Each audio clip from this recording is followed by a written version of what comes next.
50 years ago, a culture of rap music, breakdance, and graffiti arose from the Bronx, New York. For the first few years, many thought it was a fad, but it held meaning and power for the disenfranchised, became the voice of a generation and a global phenomenon worth billions of dollars.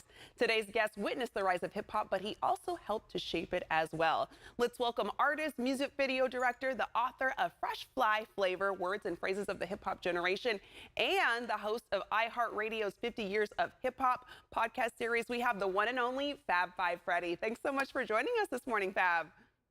Hey, good morning, and it's great to be here with you. Hey. Hey, we're excited to have you on. And like I was mentioning, I mean, we're celebrating 50 years of hip hop. It's been around longer than I've been alive. So I'm curious as to what it was like for you having a front seat on the emergence of a culture. Can you talk about the origins of hip hop and how it ties to your overall career and the contributions you've made? Yeah, it's been an amazing ride. It's hard to believe that we're already at the 50th year, so to speak, but it's been incredible. You know, I grew up in Brooklyn, New York, and I became an early adapter. I used to go and chase these local mobile DJ sound systems that were pretty much playing soul and R&B and disco, and that was what inspired what became known as hip hop music. Like, as you mentioned, the podcast that just begun, the 50 Years of Hip Hop podcast series I'm doing with iHeart, really gets into the nitty gritty of all this stuff, plus interviews a lot of the original hip hop musical artists from the Bronx, Grandmaster Caz, Grand Wizard Theodore, a lot of the pioneers that laid the foundation of this incredible thing that goes on. So I was blessed to have been an early adapter. And then I had some ideas that helped shape the culture, which became the first film on hip hop called Wild Style, which made the connection that it's a cultural movement, that in not just music, breakdancing, the visual art, like the whole thing was a representation of what youth in New York City were doing at that time. And here we are 50 years later. Yeah, and speaking, Fab, to your contributions, I mean, one of your most acclaimed music videos is KRS-One's My Philosophy, which you directed in black and white, and you had him rhyme a cappella at one point in the video. You've directed over 60 videos, and you were the first host of Yo MTV Raps. Can you tell us why that show and music videos as a whole were such an important part of the popularity of hip hop? Yeah, well, what happened was, you know, there were in the beginning, like at the time when I directed the My Philosophy video, I hadn't yet begun to host hip hop's first television show on MTV. It wasn't even on radio in every city the way it is now.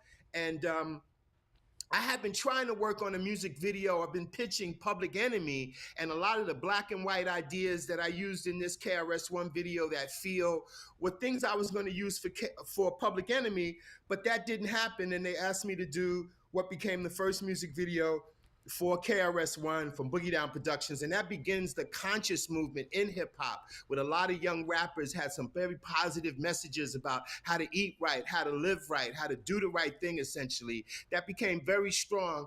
I would soon after become the host of Yo MTV Raps, and this was one of the first music videos I got to actually play, and it was amazing to see how the country, coast to coast in America, adopted and jumped in to this hip hop culture. Blew me away. Yeah, and being that you're a part of the pulse of hip hop, can you talk about that pivotal moment when you felt hip hop really crystallized as an art form?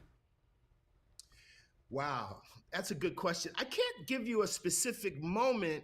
There were like waves of, you know, this thing went from something that started in the streets of New York, and then when records began to come out, there was no marketing, no promotion, and the records were going gold. We're selling hundreds of thousands of records. So it was something that a lot of people, even when records were selling, were not taking it seriously, but it just began to go, and there were so many highlight moments. I think actually hosting Yo MTV Raps and it becoming the highest rated show on the channel was one of many like indications that this is something bigger than a lot of us have ever thought about. And so it continues with so many things. I think, you know, it's interesting, hip hop's first Grammy, which would have been a real highlight, the Grammys back then didn't want to air that as you know, on the live show. Yeah. So it's ironic.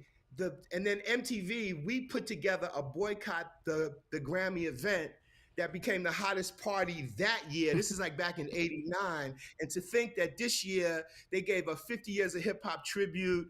DJ Khaled and Jay-Z closed the show with a massive performance. So there've been continual highlights. I mean, Kendrick Lamar winning a Pulitzer Prize a couple of years ago was like, Yeah. who saw that coming? Yeah. So And along, there's been a lot. yeah, I mean, and along with such monumental moments, March is also Women's History Month, and you directed Queen Latifah's music video Ladies First in 1989. What are some of the challenges that female MCs have had to overcome in hip hop music? Well, that's a good question. And Latifah, who I also was Mhm. instrumental in her getting signed, was just such a strong female presence. So directing her first two videos, which were Dance for Me and another one, Ladies First, was so monumental to position her as she was on her records. Just a strong, confident, young Black woman with a message was just an incredible. And to see her continuing decades later as a major actress, but still being able to pick up the mic.